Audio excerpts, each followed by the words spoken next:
post 2 days of birth, I was allowed to touch him. One thing that I did forgot to mention was I was holding the nurse like this. I fell face down. Hi friends, welcome back to the channel, and if you happen to be new here, then my name is Ankita, and today I am going to share with you people my emergency C-section story. There were a few signs that I did neglected as a first time mother, and there were a few mistakes that I did committed as a new mother as well, and I don't want you people to go ahead and commit the similar mistakes as I did. That was the reason why I decided that I'll go ahead and share my emergency C-section story, as I am gonna try and recall each and every single thing and share with you people all the details date wise. So without wasting any time further, let me simply go ahead and share with you people my entire story, which is going to be a little bit on the longer side. So this video is going to be a little bit on the longer side. So my son Vivan was born on 29th December 2018. His due date was 10th January 2019. Now my husband had a job back then which caused him to travel a lot. So he was supposed to leave for Dehradun on 25th of December, and his return flight was scheduled on 5th of January because my due date was 10th. And I was pretty sure that nothing wrong was going to happen. The baby is going to arrive on the scheduled date only.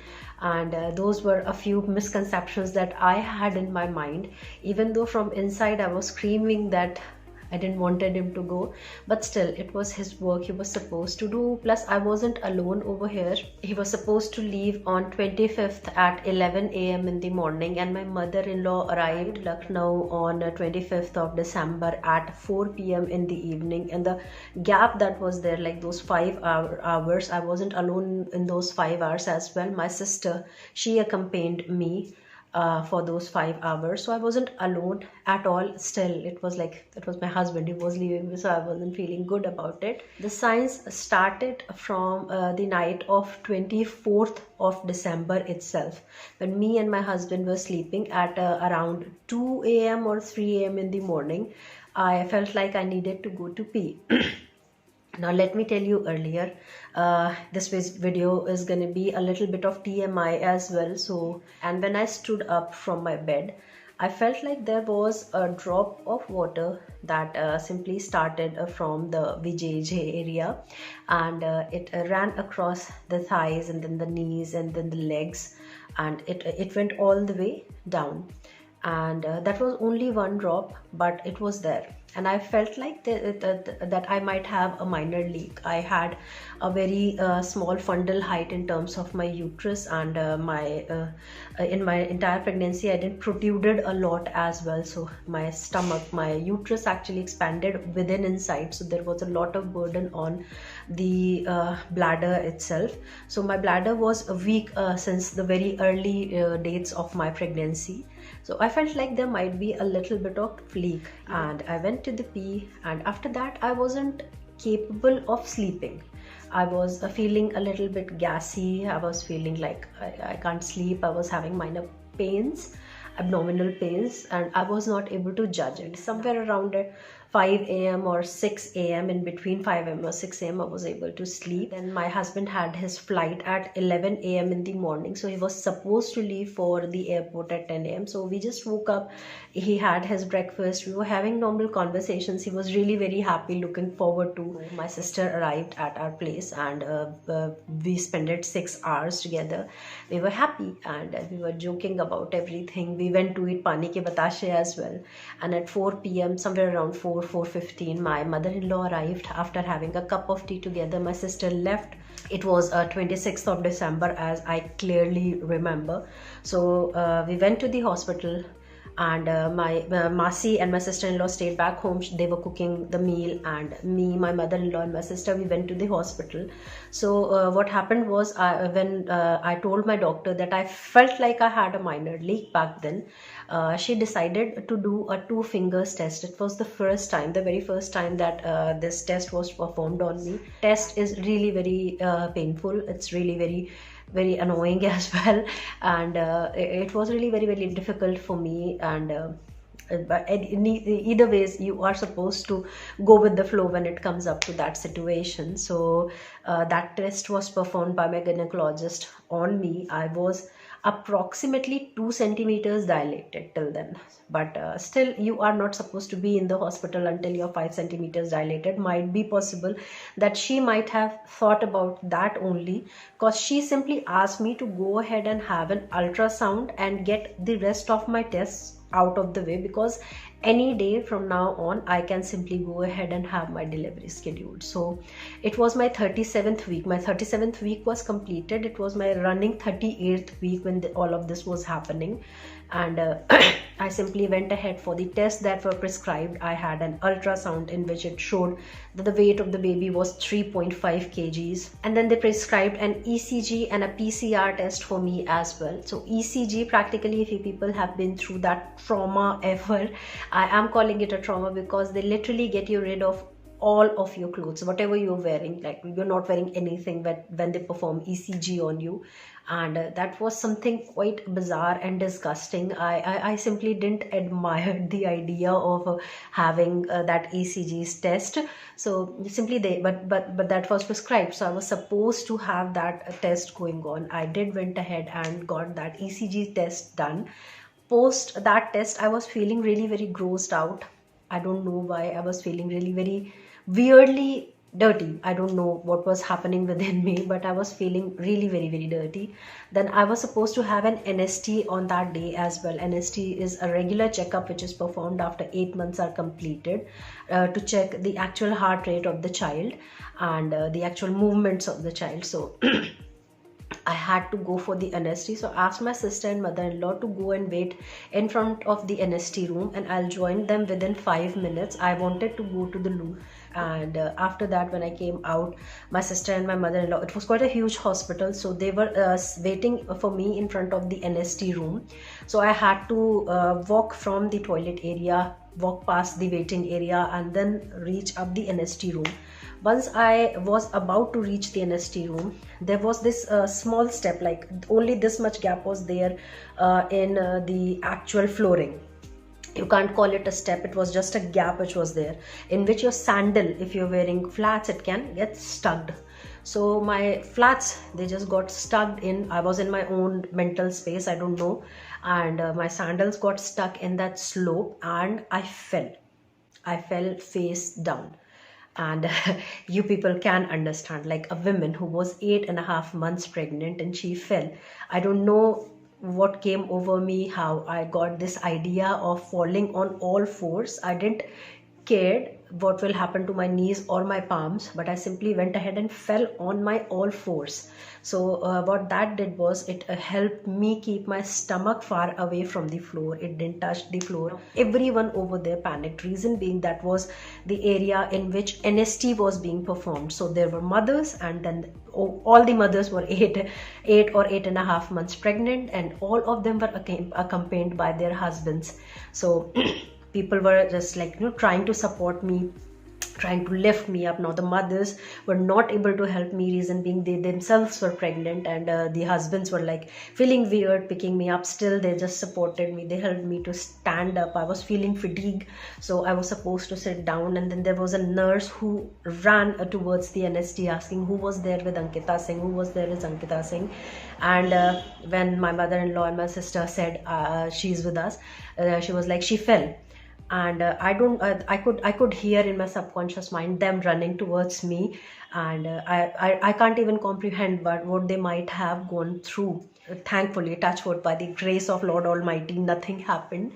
And we did went ahead with the NST. I did fainted for a while. I was supposed to be there in the labor room for a while as well, but it was only a matter of like 1 hour extended. At 2 p.m. I reached back my home. And once I reached back my home, I started feeling better. I had a word with my husband. I told him the entire story. I told him my mistake. I never try to hide anything from him, especially when it comes up to a mistake that has been made by me. And in the evening, I wasn't feeling really very good. So I asked my mother-in-law I needed to go for a walk. And she was like, no, now you're not going to go alone at any cost. So she, my Masi, then my sister-in-law and me, all 4 of us, we went to the Janeshwar Mishra Park for a walk.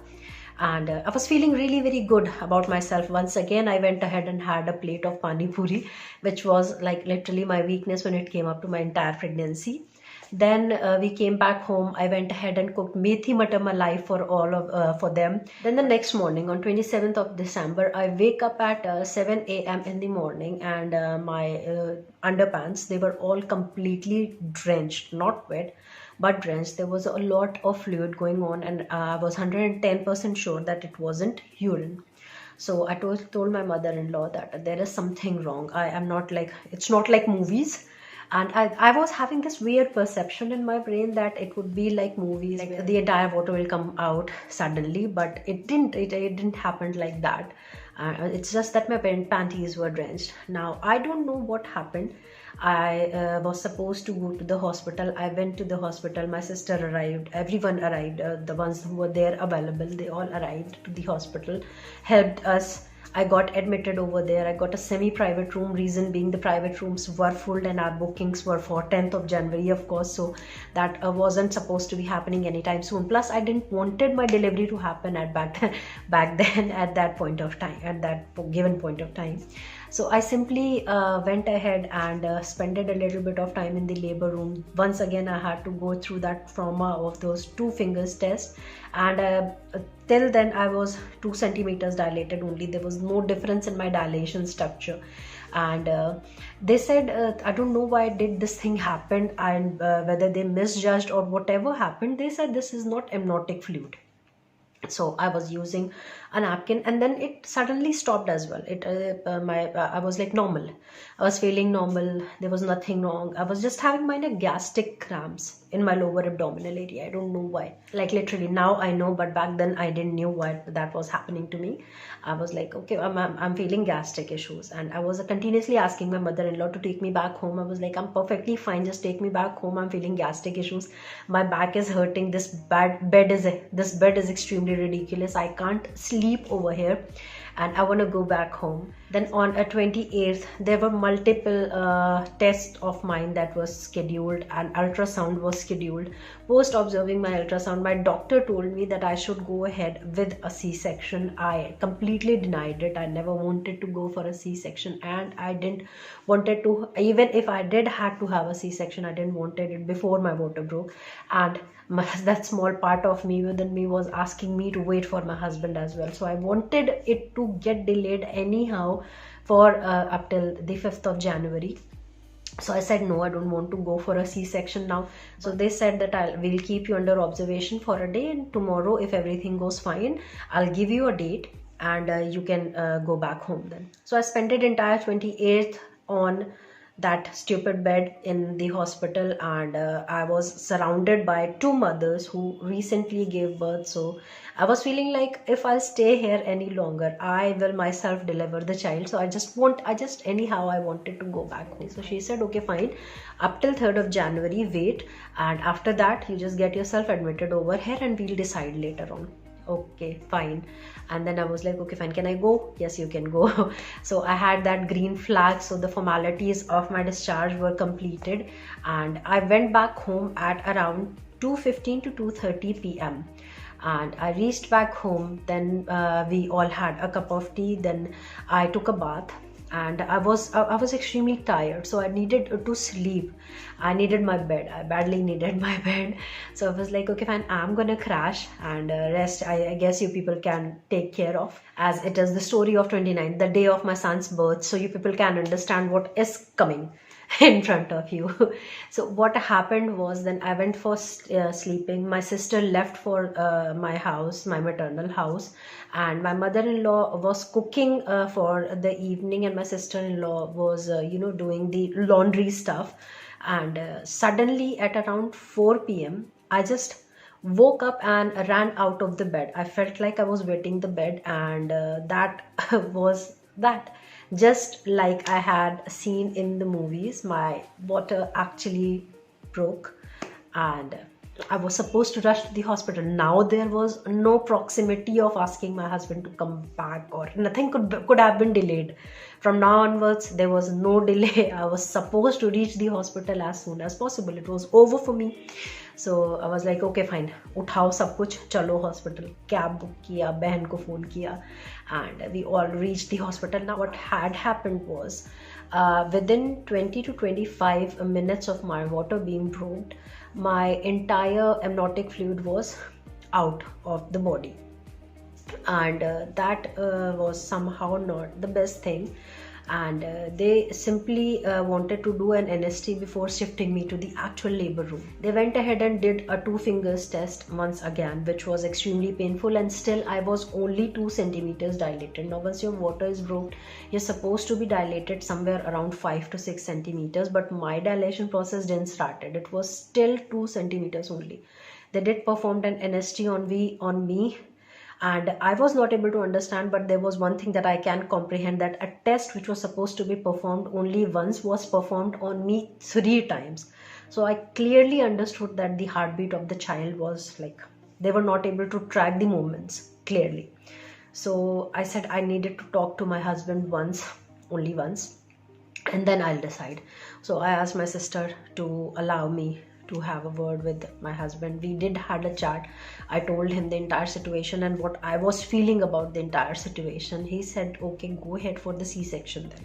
And there was this stupid rule in the hospital that was in which I was admitted in, that you are not supposed to be with any of your relatives. You are supposed to be alone, like extremely alone in the labor room with all of the women who are screaming on top of your voice. Now one thing that you will start thinking is like, why the hell am I not screaming like them? This was even something that was going on in my mind, that there is something practically wrong with me. I am not screaming like these women. They were going crazy and I wasn't feeling any pain. So then my gynecologist called in the hospital. She had a discussion with the doctor on the duty, and the doctor on the duty, she might have given her some reportings as she arrived, and she had a discussion with me that there was some minor issue and she didn't wanted to take a chance. So she was like, I think we should go ahead with the C-section. I said, okay, fine, because all the formalities, all the tests that were supposed to be performed on me before a C-section were already performed the day before. I didn't saw that thing as a problem. I simply went ahead and gave a green signal. At 8:20, I was taken to the OT, and on 8:44, I heard my son's voice. It was his birth time, night, 8:44 p.m.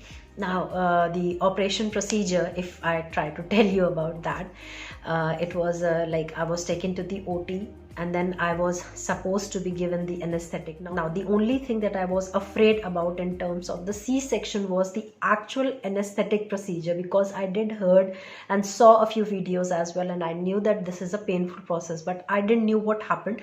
They just asked me to sit down, so I was sitting on the table like this straight. Then they bended me like this. A nurse was holding me. I was holding the nurse like this, and the nurse was holding my head so that I don't move at all. So I was not having any room to move. And then suddenly I felt like they were just, bending me over to make sure that I am lying on the bed. And I was like, is it done? I didn't even felt the prick of the needle somehow. So that was done. So that fear simply flew away of the anesthetic needle. In one hand of mine there was this BP monitor doing the checking. One hand was having the IV in it. So I was like crucified, if that is the term that is supposed to be used. I was feeling like that only. I was lying on the table like this, and the doctor asked me that whether you can feel this, and I was like, what? She was like, you can feel this? I was like, no, I can't feel anything at all. And after like 10 to 15 minutes I was capable of hearing the voice of my son. And they never gave the child to me in my arms. Like literally my hands were like this, so they couldn't have given it to him to me, obviously, but they didn't even let me touch him, or they didn't even laid him on my chest. Like I saw those vlogs in which people were having their kids on their chest, laid down on their chest, and I didn't got that opportunity. They just showed him like this. The nurse was holding him like that, and they showed me. He was the most beautiful thing. I mean, by then I didn't even knew that he was a he. They didn't told me. Yeah, they were just holding him like that, and then they were like, okay, fine, this is your son. And I was like, okay. Back then I didn't knew where he was. I was continuously panicking throughout the night that how was he gonna survive, because they just after 10 minutes of delivery and 10 minutes, it took them 10 minutes to stitch me back up. Then they were shifting me. Now I thought they would be shifting me to my room, but they didn't. They simply shifted me to the ICU. Now I was completely unaware of this procedure. As I told you earlier, I didn't knew anything about it. And the vlogs that I saw, I was supposed to bond with my child, but there was nothing like that was happening. I was shifted to the ICU. I had to spend the entire night in the ICU. I was not able to sleep at all. Like, I didn't close my eyes even for a second, you guys. There was a watch which was hanging like in that angle, so my head was continuously at that angle. I simply wanted to see my child again. I simply wanted to hold him again, and I was waiting for everyone, to see everyone, to talk to everyone. I didn't got an opportunity to have a discussion with anyone at all. Now back then I didn't knew, but it was my sister who was continuously running around. Once I got to meet her as well after way too many requests of mine, and when she came to meet me, my first question was, did you saw him, is he okay? And she was like, yeah, I saw him, he's really very cute. She showed me a photograph of him as well. I was not supposed to have my phone with me, so I was not capable of, maintaining any contact with anyone, talk to anyone. There was nothing that was there. I was simply supposed to just lie down on the bed and wait for the night to pass. And in the morning, I was given a sponge bath. I was supposed to brush my teeth back, and then I was dressed into the nightgown that I did packed for the hospital. One thing that I did forgot to mention was, even if you are very very hygienically clean and you keep yourself shaved down there, before performing a C-section, they will shave you anyhow. And the second thing is, the most uncomfortable thing that I felt about C-section was that they place that catheter inside the urethra, whatever it is called, and that's how your pee is supposed to pass. So that was a very uncomfortable thing. Post C-session, because of the anesthetic, I wasn't feeling anything, but still it was there. And before the performance of the operation, I was having it and I was clearly feeling it. So that was something, as I mentioned earlier, this video was supposed to be something in which I was somehow about to forget something that I was going to link it later on. So these were the two things that were there. They were very very uncomfortable. So at around 1:45 p.m. I was shifted back to my room. That was when I came to know that my son was actually not perfectly well. He was admitted in the NICU, the NICU. He was having some breathing trouble. It wasn't serious, but still he was supposed to be kept at the NICU for how many days we didn't knew back then. And my husband was arriving within 15 to 20 minutes when I was completely shifted and settled into my room, and I was waiting for him as well. I was really very sad because I did wanted to hold my child. Obviously I didn't got the opportunity of even watching him clearly. And I clearly remember that on 30th they did give me at the night a Dulcolex, like 2 tablets of Dulcolex, and that is supposed to be given to you so as to make sure that the stools are softened and you can easily pass them. So on 31st I was supposed to stand on my feet, go to the toilet on my own, and simply pass the stools. That was a really very difficult process. I didn't realize until then. They removed the catheter and I had to go to the loo on my own. So everyone was out of the room. Once again, my husband was there to support me. He was like trying to hold me entirely to make sure that the first step, the doctor told us that the first step is going to be the most difficult one and you don't want her to fall at any cost. So that's what happened. He just supported me, and she was absolutely right. Of course, she's a professional. She knew what she was talking about, because the first step was the most difficult. It was extremely painful. As well as what happened was, when I stood up, it felt like something dropped inside me. It felt like as if all the organs were like up somewhere here, and then they suddenly fell to their actual place. I don't know whether that thing happened or not, or it happened in that manner or not, but it felt like it did happen like that only. And I felt fainted. Like literally I was not able to hold myself. So it was quite difficult for me to go ahead and balance myself, and taking one step after the another with the help of my husband, with the support of him, I was capable of going towards the bathroom. And what kept me going, or what motivated me the most, was that everyone was telling me that in the evening we can simply go ahead and watch Vivan. So for that I was supposed to walk, because the NICU was far away from the actual room that we were in. So I was supposed to walk, so I was supposed to practice walking. So that kept me going. I went to the loo on my own. After a while I asked my husband to leave me so that I can walk on my own. I did walk on my own. I went to the loo on my own. I came out on my own, and then I started practicing the walking stuff. So I used to sleep, stand up, and then walk a little bit. From then onwards I was allowed a little bit of moong dal as well. In the evening I did got to see my son. I walked towards the NICU, and the watching him was the only thing that kept me going. Now the next day, being the new year itself, everyone was willing to wish us. The night passed by, everyone was willing to wish us, and my husband was going to wish me, and I asked him not to. Simply I just wanted कि किसी भी तरीके से मुझे मेरा बच्चा दो, मैं नया साल तब मनाऊंगी जब मेरे हाथ में मेरा बच्चा आएगा. और मैंने उन्हें विश नहीं करने दिया. I don't know how he might have felt in that moment, but I simply didn't wanted anyone to wish me back then. I just wanted my sun.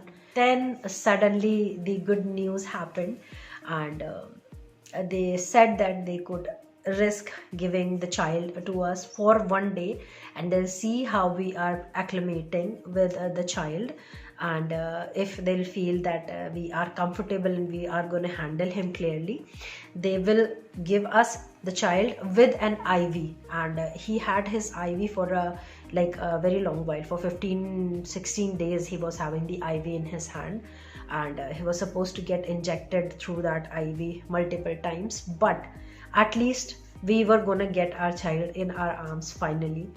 It was around 1 to 1:15 p.m. in the afternoon, and they just brought the child to us, and he was placed in my arms.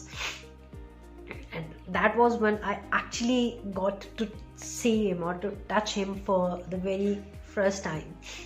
Post 2 days of birth, I was allowed to touch him. I don't know whether I should allegate the hospital, I should allegate myself, or whom should I allegate for that. It was a traumatizing experience, but everything was lost in memory once I held him in my arms for the very first time. Vivan gave us that opportunity of becoming mother and father, which was the biggest bliss, the biggest blessing a couple could ever have. And with that, another huge struggle of ours started, and that was breastfeeding. And I'm going to share my entire journey of breastfeeding with you people in the upcoming next video. So if you people haven't subscribed to the channel, do consider subscribing and watch for the next video that is coming along. I'm going to give you people some tips and tricks that I used for transferring him to a bottle fed to an exclusively breastfed baby. So hopefully you people might have enjoyed this video, found it helpful. A few things that I did wanted you people to understand or catch from this video are: if your doctor is suggesting you something, listen to the doctor. And with that, I'll take your all sleep, and I'll see you guys in my next video. Do go ahead and watch for it as well. It's gonna be a good one. And so hopefully people might have found this video productive. If you people did, don't forget to give this video a big fat thumbs up. Also don't forget to subscribe to the channel if you people haven't already. And with that being said, I'll take your all sleep, and I'll see you guys in my next video. Till then, just stay blessed and take very good care of yourself. Bye.